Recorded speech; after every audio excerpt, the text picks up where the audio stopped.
Hello, Hello, Shop. how are you? I'm doing good, man. Good to see you. Good to see you. You know, you're going to be our new leader in our district, 5300. Yes. And I'm so excited for your year because you're kind, collective, and really concentrated. Now, I would like you to first introduce yourself and what district you're from and what club you're from. I'm with District 5300. I'm Dennis Franklin, and I'm in the Glendora, California club. How many in your club? There's, I think, 49 right now. We've went from 27, and we've been going upwards. And our goal this year was 50, and I think we're at 49 right now. There's one person right on the edge. I'm not sure if she's already in or not. So we're right there. Well, yeah, you said that one nice, beautiful lady. She's talking about a project she wants to do. Uh-huh. Well, grab her, put her in there. Uh-huh. So she's great. Now, what is your secret that you went from 27 to 49? That's that's very unusual in a lot of a lot of clubs. Um, I think what we've done is we've been very intentional. In other words, where we decided what we wanted to do and how we were going to go about do it. We've become very inclusive, where we've brought family members in, Uh-huh. we've brought corporate members in, and then we have an intentional outreach. How are we going to go about and get people to come in the door? And then once they're there, how are we going to onboard them? Because there was so many people that fell through the cracks before, and we didn't really know what to do with them once they said they were interested. Well, now we have a very intentional thing, and we're not perfect by any means. We got things we need to figure out, but uh, we're about a million times better than we were. What is your vision for our district? For I mean, what? for our district. Yeah. I see our district this year now collaborating with three other districts Yes, sir. and coming together. That will really, and you can see people talking with each other and Right. meeting each other.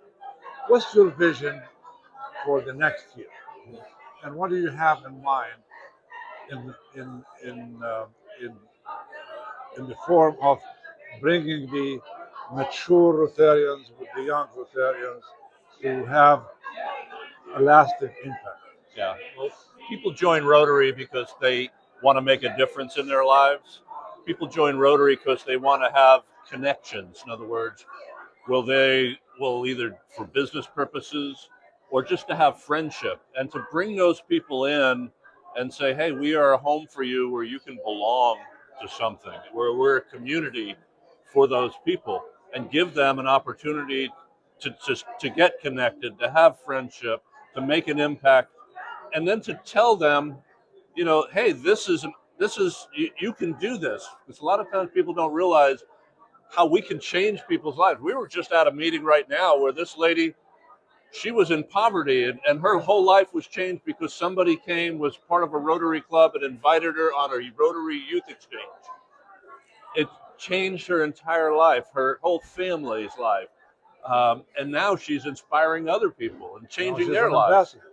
Yeah. So, in answer to your question, what my vision is to invite people in and for them to see what they can do. That's not that hard, but hey, it's a place of belonging. Now, Rotary has done some uh, surveys, and one of the surveys came up, and there were 26% of the people of the Rotarians they will not recommend Rotary. So, what do you think we should do in our district so we do not lose Rotarians for infighting or what they call it, uh, people just having struggle with each other, personality wise. What do you think we should do to keep our customers in our clubs Right. and have them to have the Rotary experience that they need to have to stay in our club. Right. And that again comes down to that community, building community where people take the time to reach out and make the phone call, or if they have an issue, to have a conversation and talk things through. And so many times when you're dealing with people, if things come up in life, it's just like a family. You become closer if you deal with those issues and you say, hey, Shab, you know, we have this thing, let's talk about it. And all of a sudden, instead of it being a hindrance, now all of a sudden you're restoring the situation, you're building. It's like that broken bone where it fuses together, it becomes the strength. You know, some of the best friends you have, or some of the people in your family, are the people that you know, you're dealing with all the time, but you know that they have your back and you have their back and you love them and you care about them and you care about them enough to make sure things are okay. And I think sometimes we don't do that. We don't make the phone call.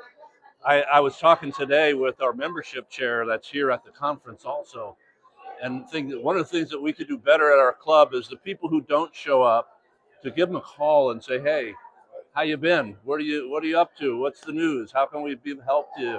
It's like we need to be better at that. You know, So I'm just gonna say hello. Hello So there. I met you at Thousand Smiles in Ensenada, yes, and you gave me a rotary pen that I use every day. So thank you. thank you. I don't know if you remember, but I should do. you do. Okay. I'll see you and talk to you in a minute. All right. I'm interviewing our governor-elect, so Very well. thank you Nice very to much meet for you. saying. Good to see you. Good to see We'll you. talk again. What I was saying, for one of our members, he got old, and he was my mentor, Mhm. and he was in a home. So what we have done is we took the club and we had the dinner order, and we got to the home because he couldn't make it to the club. Right. And it was amazing that he broke down and he said, I wish God would give me the strength to walk into my club one more time. Uh-huh. See, those are the people who really believe in Rotary. And I wish all of us can come together like a family like this. I mean, to value each other, to thank each other, to acknowledge each other. And I think once we have that customer in, it's easy to keep them in, being kind to them. And that's, we have to foster that in our clubs. Something that happened about a year ago. We had the Altadena flyers. Yeah. After the fires, one of the things I did was I picked up the phone and I called people that I knew lost their homes. And hi, how are you? Just wanted to check in on you and see, how can I help you? And every one of them was like, I don't know. I have no idea. Their immediate needs were being taken care of by either their family or fellow Rotarians or friends. Somebody was taking care of their immediate needs. But one of the biggest things that I saw is just making the phone call, that somebody cared enough to do that. We then went, the San Marino Club invited all the people from Altadena to come down. Their clubhouse where they met burnt down. It's not there anymore. They couldn't get together. San Marino invited them, and they all came together. People were crying, but it was just that simple invitation. Hey, and I know sometimes we disconnect with people, we haven't seen them for 6 months, and you feel funny about calling them. But you know what? Calling them and saying, "Hey, we haven't talked. I feel kind of weird, but I wanted to touch bases." People love that, See that's awesome. Now, do you think with our relationship with each other, it builds more peace in the clubs, Mhm. and also that will radiate to build peace in other countries through our projects and involvement of our membership.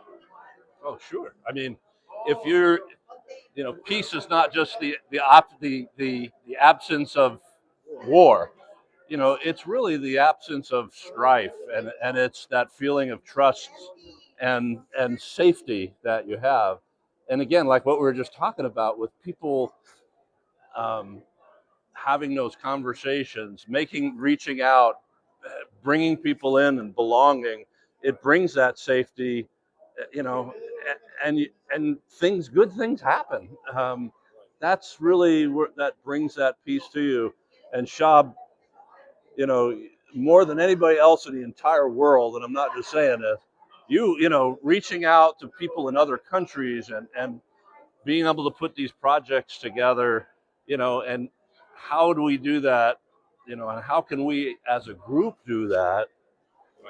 It's huge. And the lady that we just saw today that shared about her life in Haiti and how she was taken from poverty carrying a water bucket on where kids, you know, family members dying of malnutrition, that now she's a nurse, her brother's a doctor, she's married, she has kids, she's, you know, we do that by a simple inviting them for a Rotary Youth Exchange. Are you kidding me? How cool is that? Well, Dennis, we are looking forward to your leadership next year.